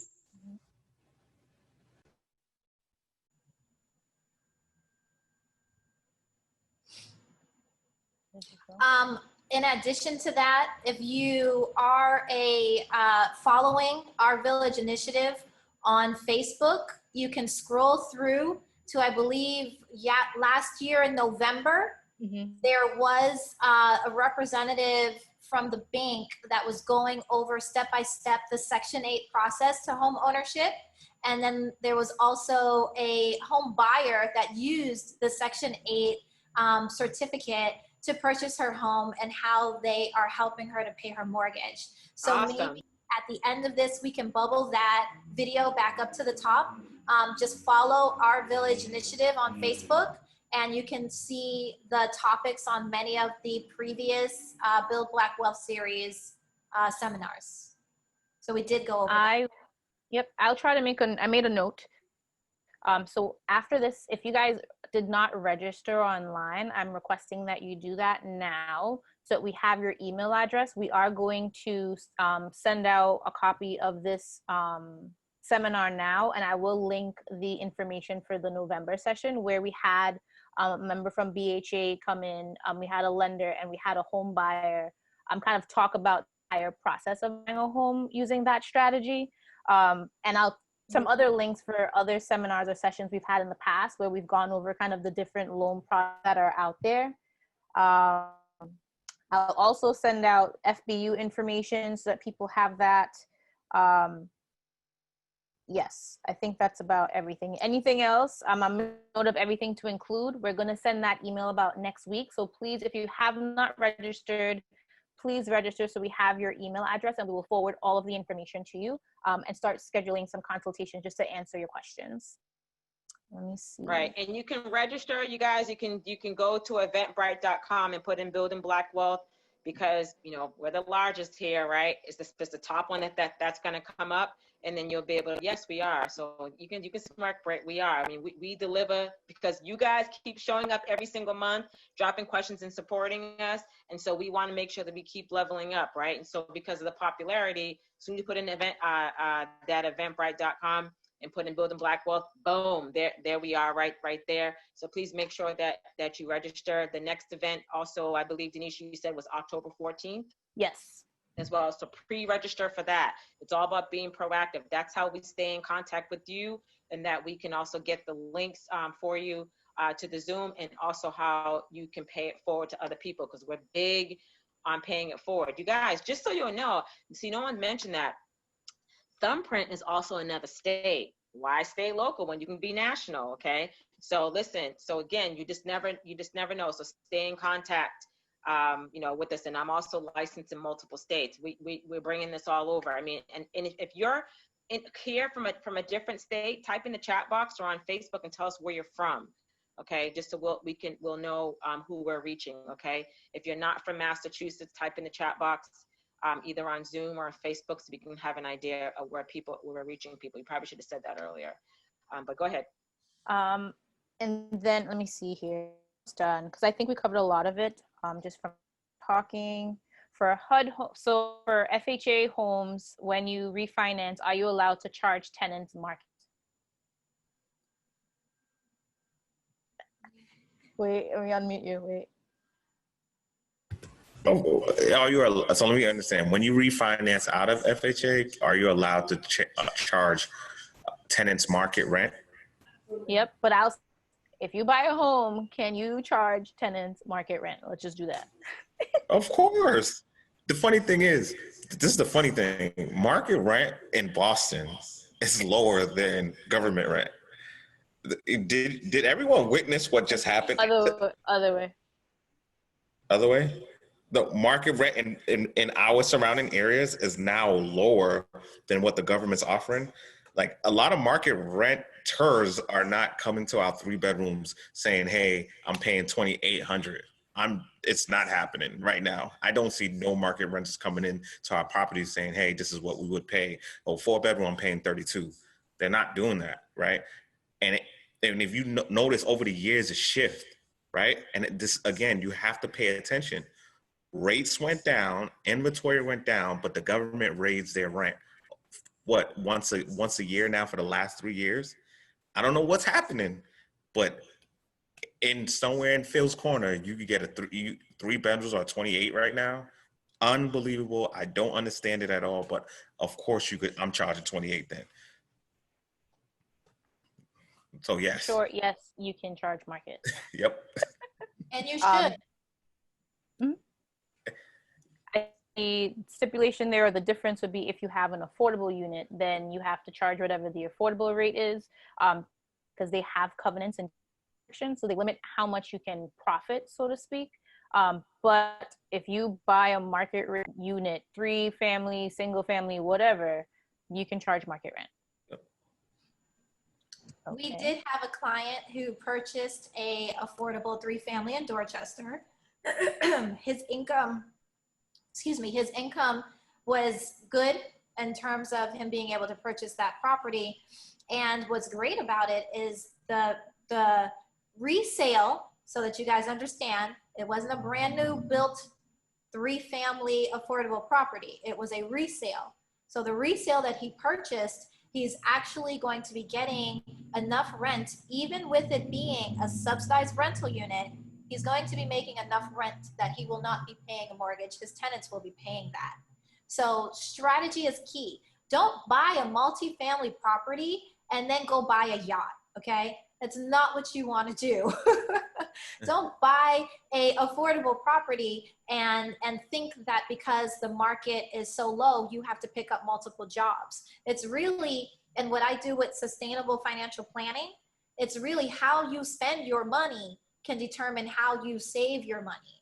So you guys, strategy is key, but knowing what to do is I think what that the idea is definitely to live for free. I think that's, I don't know, as a child, I just never understood just the dollar. The dollar makes sense when 1 million people's giving you $1 a month. That's when the dollar makes sense. So and looking at gym, like the gym, what you pay for the gym is $20 a month, right? And we could be honest, a lot of us probably didn't go to the gym since March, or even before March. We kind of go to the gym January till March. And that's when it January to April, and that's when the gym goes down, right? Because you had this plan to get in shape, didn't work out for you. But you do not stop paying that $20 a month for something in the back of your head. You think you're going back, right? And that, how can I get that $20? You're not doing nothing with it. And that's how I started thinking about rent and everything I do in life. If I want a new car, how can I have someone else pay for it? And I think we a lot of times dislike America, but America's teaching us something that we need to pay attention to.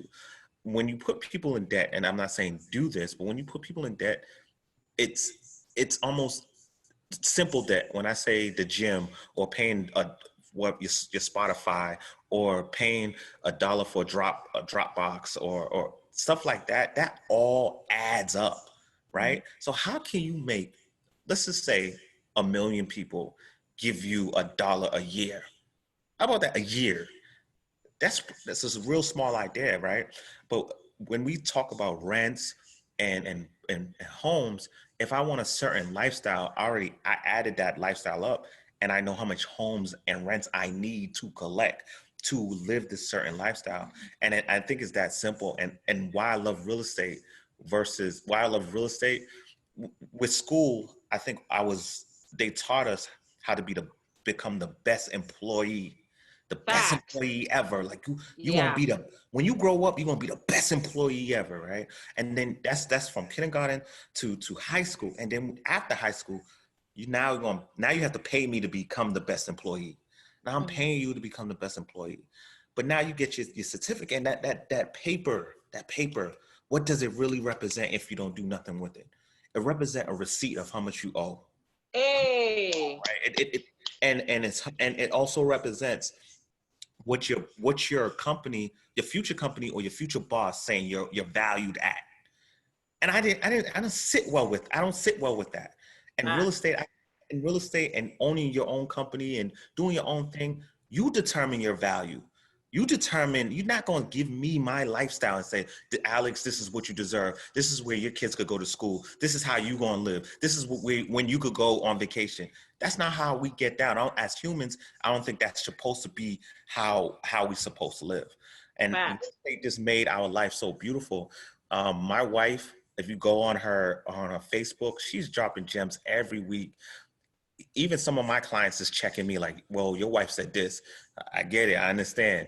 But I think just put that plan together, because you deserve to do whatever you want in life. So put that plan together. Perfect. Thank you, Alex. So has anyone fully paid off their home? And if so, how long did it take? Michelle, you better answer that, girl. That's like a broken record, y'all. Listen, yeah, I did pay off my home. I paid it off in about 7 years. And Michelle, can you provide some tips on how to go about doing that? There's some things that mortgage companies don't tell you when you're signing your closing docs in terms of how to pay off your mortgage faster. Whether it's in 15 years or whether it's in 10 years, and in your case, 7 years. How did you do that? Yeah, listen, you got to get in where you fit in, right? So I did a normal strategy, and then to accelerate it, I did a very creative strategy, right? I ain't gonna say it on here. However, that's what I said. Y'all can send me an email and we'll talk, right? However, the normal strategy that I always suggest my home buyers to do when you get at the table, banks Inc., I'm going to tell you right now, banks are not going to like what I'm about ready to tell you, okay? Because you're taking the control away from them. They do not like it when you tell them that I want to escrow my own taxes and to escrow my own insurance. They're not going to, I always tell my clients to do that. A lot of times you get to the closing table right out the gate. They're like, oh yeah, we'll just throw it all in there and we'll pay it for you. And that's because I get it. Most people aren't disciplined. I understand that. But okay, since we know most people aren't disciplined, why aren't they disciplined? Oh, because no one teaches them. That's why we teach you here. That's why we teach you here. We're not going to sit there and do that to you and not tell you how to the best way to do it, right? So we teach you that strategy so you can stay in control. So the first thing that I did was escrow my own taxes and insurance because I wanted to be in control. I had a problem with me giving you almost 6 months worth of my taxes, knowing that you pay them like every quarter. My money's sitting in your account earning interest. Just like what Alex was talking about, being pimped out. I'm not pimping that's pretty much what he was saying, but I'm putting a little salt on it. I'm not doing that, right? So I did that. The second thing that I did, because somebody who was non-melanated taught me this, is to put your payments on biweekly. Okay, you put your mortgage payments on biweekly. What is that? You take your payment that you have, you divide it in half, and you send your half payment every 14 days. So if your mortgage payment, let's say, is $2,000, half of 2,000 is 1,000. You send your mortgage payment $1,000 every 14 days. You are able to take that 30-year note and you can knock it down into 22 and a half by adding no additional money. It's all about strategy. Just like what Brett was saying earlier, if you go to Our Village Initiatives on their Facebook page, We did, I think, like 3 workshops, and I was talking about that. Can you do it with your car payment? Yes, I highly suggest you do that. Have my clients do that. Can you do it with your student loans? Hell yeah. Only if you're not in a student loan forgiveness, okay? You don't want to accelerate your payment if you're on a student loan forgiveness. Again, stay in touch with me if you want to know a little bit more about that. Can you do it with your credit cards? I absolutely suggest you do that, because see, that's compounding interest. You're getting killed. It compounds daily, okay, daily. Putting your mortgage payment on biweekly, you can take it from 30 years down to about 22 and a half. And if you happen to have any extra money, there's a strategy that I can show you how you can add where you add it, which is to the principal, right? In my financial software, I can put your numbers in and tell you exactly when you're going to be paid off with everything. It's just up to you to follow it. So that's what I did. I typed in my numbers. I was like, I don't want to have this thing forever. Is it going to be easy? No. Is it worth it? Yup. It's worth it. It's worth it. It absolutely is worth it. So you don't, just because they give you guys a mortgage for 30 years and 20 years, and you got to pay for it that long if you know the rules. Here at Building Black Wealth, we teach you guys the rules and the strategy. We have all the resources here from you to go from 0 to 100 real quick. Mm-hmm. So I have a question for Alex and Michelle from your expertise. A lot of people, rules out there say, if you can get a 15 mortgage, do the 15-year mortgage instead of the 30-year mortgage. Based on all the strategies you guys are aware of, do you recommend people go for a 15-year mortgage over a 30-year, or they should just go for the longer time frame? What are your thoughts? Once again, it all depends on you got to plan your work and work your plan. So that's why when I sit down with individuals and I do the financial plan, I need to know what your goal and your objective is. A lot of times people just aren't clear on what they want, right? You got to know what you want.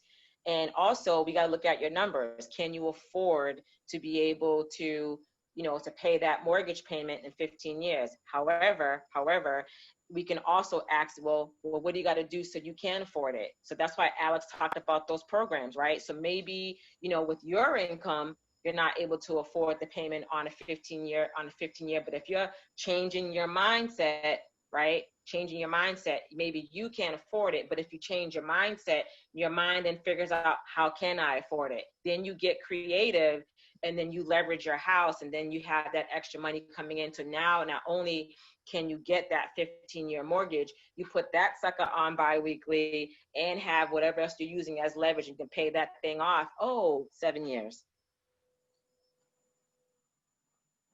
So it depends. So it depends, okay? So again, you always got to run the numbers. The numbers tell the story. So me and Michelle, I respect Michelle. She's family, and I we don't butt heads, but we throw ideas at each other. We actually voice text a lot. It's funny, but so you have to understand debt. Asset and liability debt is 2 different things. Asset and liability debt is 2 different things. Liability, your vehicle, right? Asset, multifamily, right? You have to understand that. And it's ironic that you could get the liability easier. Well, sorry, you could get the asset easier sometimes than the liability sometimes, but that's a different topic. If you want more property, right? I say, I don't care about paying off my 3-family. I have no attention to pay it off, because if I'm making, say, around the joint and backbone home is making $3,300 per month, I'd rather make $3,300 per month on another home. So I'm saving for a down payment all the time, not to pay nothing off. I don't care. It's not my money. I'm not paying you off. I'm just going to pay my mortgage and keep saving. So when you look up, you have 8 homes in 2 years. So if we focus on paying that one mortgage off, honestly, we probably couldn't buy another home probably for the next 10 to 15 years. And we never know what the market's going to be, right? So the COVID scared me. I would say COVID scared both of us. And it was like, you know what? We need to really make our units luxury, where someone that we could get high rents and someone really want to live there at least for 5 years. And within that 5 years, we need to come up with a program to give them the opportunity to purchase their own home because we help them out. Some way, somehow we need to focus on that. So even if COVID come, you know, they could still pay us and we still cool as in a relationship because they have something to lose as well. So that's my spill. It depends, again, as Michelle keeps saying, it's all up to what you want to do. And if you don't want to buy a lot of homes and you just want to buy your single family, just, you know, everybody want to be an investor. I say, yeah, pay it off all day. Go for it. But if you want to buy a lot of homes, I think you should put that money to buying more property and getting more income. Absolutely. And Alex is 100% correct, because had I would have known that earlier before I bought my house, I would have went with that plan. And so that's why it's always about readjusting and then changing your strategy. No one's half the battle. A lot of us don't know. That's why we do the workshops. That's why we have this. We're teaching you to avoid you from making our mistakes. So then that way, when you do catch it, you'll be able to get a lot farther faster, right? Because we're all speaking from personal experience on our journey. So he's 100% correct. Bottom line is you got to get in where you fit in. Perfect. Thank you so much, guys. Any last statements, comments, anything you guys want to share? A few of you out there know that I'm an investor. I love to invest. I love to help out and share my funds with different projects out there for a return, of course. But what I've come to become comfortable with also and explaining to people is everyone on this panel right now that's dropping gems for you guys has an extreme level of discipline. So as the money is being made and coming in, they're saving those funds because they know what they're going to be doing with those funds. You know, I think it's amazing that girls are out there and getting their nails done, and guys out there and they got to go to the barbershop every 2 weeks. We really have to think about being more disciplined with what we do with our funds so that we can start to pay down a lot of these debts, a lot of these opportunities that are left on the table because our money flies out just whenever someone wants to go on vacation, or somebody needs to drink every weekend, someone needs to party every weekend. These dollars start to add up, and then it makes it more difficult for you to be able to invest. Like, I know a few of you on here that are like, yo, how do you invest? How do you get into this business? How do you get into that business? I am so strict with my income. I won't even eat lunch. I will go home and I will make a sandwich instead of spending $10 out to get lunch, because that money starts to add up, and that money can be reallocated just like Michelle does, just like Denisha does, just like Alex, just like Joanna. Joe, you want to go? You don't have nothing? Oh. Britt, before I say my last, I have a question. Did anyone else pay you as high as FBU did? I just want to know. Listen, that was not a high interest rate, and it was not a high interest rate. Ooh, we about to no disputes on air. Disputes on air. No. Wow. That was not a high interest rate. Are we allowed to disclose what the interest rate was? What's half of? No, we aren't. What's half of 24? But we aren't. We can't discuss. 12.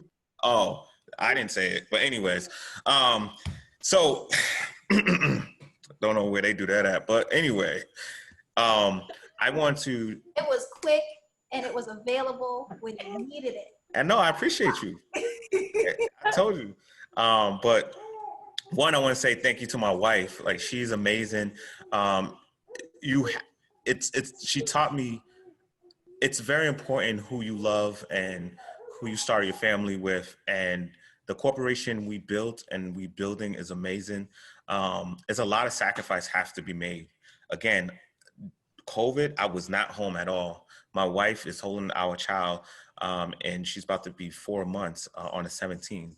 So she had to really take care of home while I was out renovating our homes, going those laundry hookups in, and she really held it down. And also being my assistant while she was not even my assistant, our assistant, while she was home. So, you know, it's love and real estate. It's not the easiest thing to do, but when it comes together, it's so beautiful.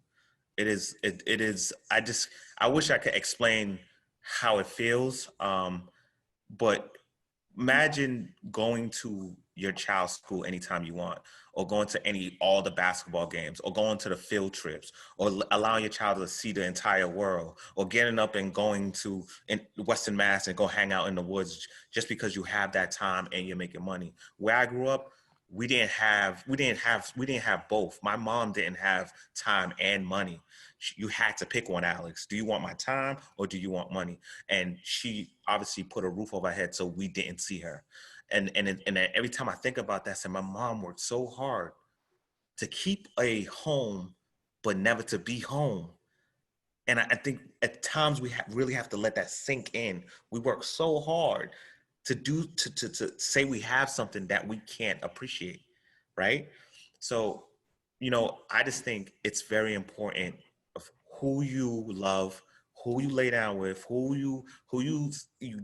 finances is as important as emotions. I just think we make that mistake a lot of times where we in a situation, well, damn, I love this person, but man, I'm sick and tired of struggling. And I think you have to have that conversation up front. What are your dreams? What are your goals? What's your credit score? What's your financial? My wife asked me how much money I had saved, and I told her nothing. And she thought I was lying. I kept saying, no, I have nothing.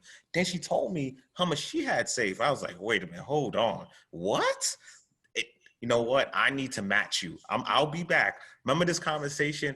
And I matched her. I came out and started saving my money because she motivated me so much that she was young like me, but she had so much money. I made money, but I kept spending money. And I was like, nah, I have to match my woman. Like I'm okay with her making more money than me, but she's okay with me making more money than her. But we keep battling like, nah, I'm going to do this. I'm buying this house. I'm buying this. I'm bringing this to the family. Watch I do this. Watch how I do this. So we competitive. We're very competitive, but it's healthy. So my last words would just say, you know, it's mortgage before marriage, finance before fiance, Rockefeller before Beyonce. Bang. Drop the mic. Thank you guys so much. A lot of gems. I hope you guys take this information and use it and implement. We will send out a request to start scheduling consultations to get you guys on the path to home ownership and to building wealth. So whether it's a single family, a condo, a multifamily, an affordable unit. Someone asked earlier about an affordable 3-family. I'm sorry, I just remembered. And that's where, again, the city of Boston, really cities throughout Massachusetts, throughout the country, where they have homes that are built and they put a deed restriction on them so that people of usually low to moderate income can purchase them. So whereas the Boston market right now for a single family is really 450, 500,000, you can get a single family for 350 or 280, 283, I think it is. They mark down or they discount the price of that home so that you can afford to purchase it. Because they've given you this savings, they put restrictions on the home so that you have to live in it. You have to make a certain income so that you qualify to purchase it. And that you cannot sell it at market rate. So the trade-off is you got it, you know, below market rate. You also have to sell it below market rate when it's your turn to sell it. So those are the affordables. There are benefits and drawbacks to everything. Again, it's based on your situation. That's why you want to schedule a consultation to figure out what works best for you and your goals. We launching next month. We're going to start, we want to help 400 families become homeowners. So connecting you to grants and other programs so that you can maximize on your savings and all the good things that you're doing to own a home. How can we leverage that to level you up? So not only having money for down payment on a home, but now if you have extra, what can you do with that? And that's where Michelle comes in with investing strategies beyond real estate. What can you do with that money? Going to be launching that. You guys will get that email soon. Next month, we have our session, I believe it's on the 14th, and that's becoming debt free. So if you want to learn how to pay down your debt, talked about how to pay down your mortgage, how to pay off, you know, your car loan, those strategies, that's next month. Make sure you register. Make sure you share with a friend, family. They need to be here so that they learn. Right now, we are in the mindset of 2020 in my head is done. I'm planning for 2021. So getting everything in order now, get your plan in order now so that you can implement and get the ground rolling so that you're better off for 2021. We call this year just okay, I call it a wash. For some people, it's an eye opener. It's a motivator. Some people just got sick and tired of their situation and said, I don't want this anymore. This year taught me that I need to do things differently. So we're going to start implementing those plans so that come 2021, you're off and running and accomplishing your goals for real. Thank you, Michelle. I don't know if you have anything else you want to add, Britt?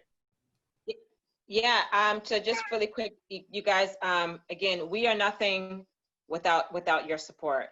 We all thank you from the bottom of our hearts for always showing up, showing out every single month. The reason why we're here bringing quality and value is because of the appreciation that you show for quality and value, right? But at the same time, you know, we want to make sure that you take action. Knowledge is not power, you guys. It's applied knowledge. Applied knowledge is what is gonna make that, you know, to make you powerful so you can be up, you know, go and get control. So again, just thank you so much from the bottom of our hearts. Listen, we're going to be revamping everything too for 2021, but first we're going to finish out 2020, right? And just like what Denisha was saying, this was just a reminder. This year was for everybody to kind of get a checkup from the neck up, okay? It was a shake that we have to really be mindful of our relationships that we have with our family, our friends, our relationships with money, and just even changing our mindset. There were a lot of people that realized that there was no such thing as job security and how you had to really level up your knowledge. A lot of individuals came through onto Flipping Bricks University, you know, with Alex to learn more about real estate. So that way they can be in position. They can be in position to be able to get prepared, to get lucky, because not real luck, it's when preparation meets opportunity. A lot of people are getting prepared for the opportunities that are coming down the pike, right? So we just want to make sure that we can keep delivering, we keep, giving you what you need so you can apply it and to be able to get results. That's what we want to do here. We want to change the narrative for our families. We want to create generational wealth and to start building legacies. Okay, we want to get out of that struggle. We want to get out of that struggle, right? So we just want to thank everybody again for all your love and support, all your kind words. Please pay it forward. Let others know that we're out here dropping gems, giving great quality content. Please follow our Village Initiative Facebook page.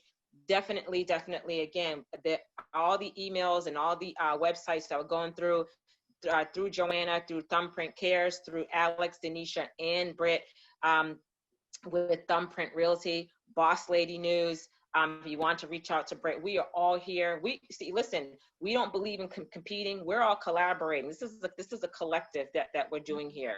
So that's why I love the name Denisha's company. It's all about our village. We need to get back to being a village where each one teach one and take care of each other. Okay. So thanks again from the bottom of my heart, everybody, for being here and showing continued love and support. And if you want Michelle to start a real estate fund, just tell her. I think you all should bomb her inbox and say, we want you you're trustworthy. You're the money girl. We're going to give you so much money. It's up to you to spend it correctly. If you guys want this to happen, you got to blow up her. Just like if you want some stuff, policies change, you got to blow up our congressmen and women. You got to blow Michelle up. Like, we need this fund. I want to make money right now. I need this fund. So make sure Michelle do this. Like, we deserve this. So Michelle, please, you put yourself aside and do the fund for us. Do the fund for us. Said it. Wait a minute. For any of the people on here that were in the in-person, I don't know if y'all caught this, but twice Michelle said 1,000 people at $100 each, that will make us all a mutual fund. I keep saying to Michelle, yo, just say the word, 1,000 people at $100 each, and we can compete with the Tulsa Real Estate Fund. Let's do it. why would we compete? I'm competing with the richest person in the world. I'm not competing with 53rd. I don't want to be 53rd. I want to be one. We want to be one, right? So Michelle, everybody, please hit her up. If you have a phone number, text her, call up, text her at 12 a.m. when you know she's sleeping. So I need you guys to do this, please. Let's get this fun together. Today can make history. If we do this right, today can make history, and we could really make big moves and see Denisha and our village expand. Hey. I'm just saying, let's start this fun. Man, I'm like over here sweating. Like, oh no, I'm trying to see if there are any attorneys or compliance officers on the line. Say the word, we got you. You didn't reply, so you didn't comment on it, so you comment. good. You good. But still send that text. Oh,